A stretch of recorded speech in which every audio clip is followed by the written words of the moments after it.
Hello guys, magandang araw sa inyong lahat. Lalong-lalo na sa mga content creator na kagaya ko. Sana more followers, more viewers sa atin sa araw-araw. Ang video na ito guys ay gusto ko lang i-share at ipakita sa inyo kung paano ko niluto ang aking creamy and cheesy sweet corn. Kung gusto nyo malaman, please panoorin yung video ko hanggang sa dulo. Hindi ko na pala naipakita sa inyo guys kung paano ko tinanggal yung mais dun sa kanyang katawan.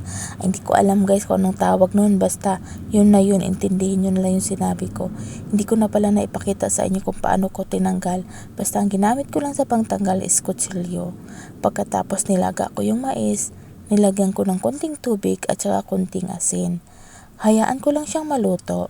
Kapag maluto na siya guys, lagyan ko siya ng butter, tapos lagyan natin ng cheddar cheese powder. Kung nakita nyo na medyo tuyo na yung mais, pwede nyo dagdagan ng tubig. Pero mas okay kasi na konti lang yung tubig guys, para talaga lalabas yung tunay na tamis ng ating sweet corn.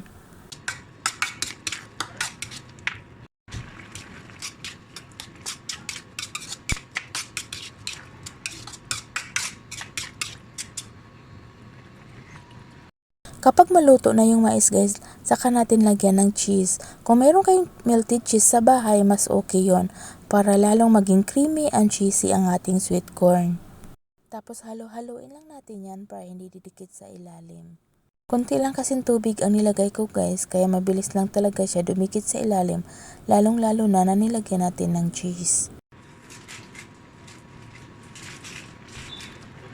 Luto na yung ating sweet corn guys, dinagdagan ko lang siya ng parmesan cheese para lalong creamy ang ating sweet corn.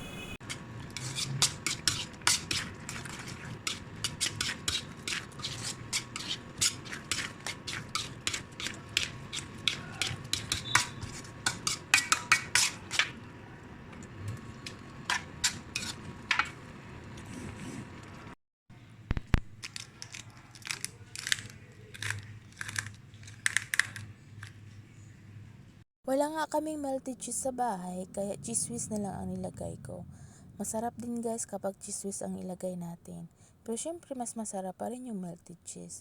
Thank you for watching guys. Thank you sa walang sawang panonood sa aking video. At sana nag-enjoy kayo habang pinapanood yung video ko. Thank you sa supportang binibigay nyo sa akin.